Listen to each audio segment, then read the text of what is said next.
সরকারি চাকরিতে প্রবেশের বয়সসীমা বাড়ানোর দাবিতে আন্দোলনের মুখে বিষয়টি পর্যালোচনা করতে একটি কমিটি গঠন করেছে সরকার। এর আগে বয়সসীমা ৩৫ করার দাবিতে আন্দোলনকারীরা প্রধান উপদেষ্টার বাসভবনের সামনে গেলে তাদের উপর চড়াও হয় আইনশৃঙ্খলা রক্ষাকারী বাহিনী।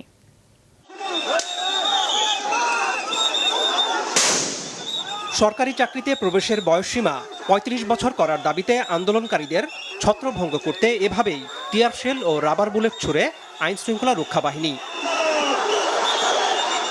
এক পর্যায়ে নিক্ষেপ করা হয় সাউন্ড গ্রেনেড। দুপুরে আন্দোলনকারীরা দাবি নিয়ে প্রধান উপদেষ্টার সরকারি বাসভবন যমুনার সামনের সড়কে অবস্থান নিতে চাইলে তৈরি হয় এই পরিস্থিতি। এই ঘটনায় আহত হন বেশ কয়েকজন। আইন শৃঙ্খলা রক্ষাকারী বাহিনীর বাধার পরও সড়ক ছাড়েনি আন্দোলনকারীরা। এ সময় মৎস্য ভবন থেকে প্রধান উপদেষ্টার বাসভবনের সামনে দিয়ে ইন্টারকন্টিনেন্টাল হোটেলের দিকে যাওয়ার পথে যানবাহন চলাচল বন্ধ হয়ে যায়। আমরা দীর্ঘ ১২ বছর যাবৎ শান্তিপূর্ণ আন্দোলন করে যাচ্ছি। আমরা এই আন্দোলনে আমরা কারো গায়ে হাত তুলি না, আমরা কোনো নৈরাজ্য চাই না। পুলিশ কেন আমার ছাত্র ভাইদের গায়ে গুলি করবে?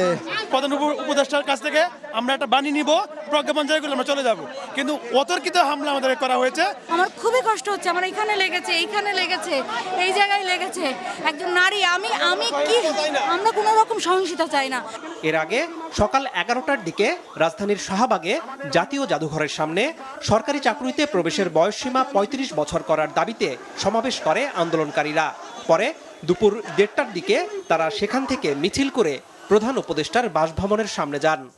এদিকে বিকেলে সাবেক সচিব ও সাবেক তত্ত্বাবধায়ক সরকারের উপদেষ্টা আব্দুল মুঈদ চৌধুরীকে আহ্বায়ক করে সরকারি চাকরিতে প্রবেশের বয়সসীমা বাড়ানোর দাবি পর্যালোচনায় একটি কমিটি গঠন করেছে সরকার।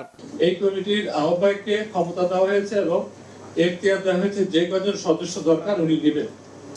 কর্মপরিধি ভেরি সিম্পল এবং উইদিন 7 ওয়ার্কিং ডেজ এই কমিটি সরকারকে পরামর্শ দেবে বয়স বৃদ্ধির বিষয়ে।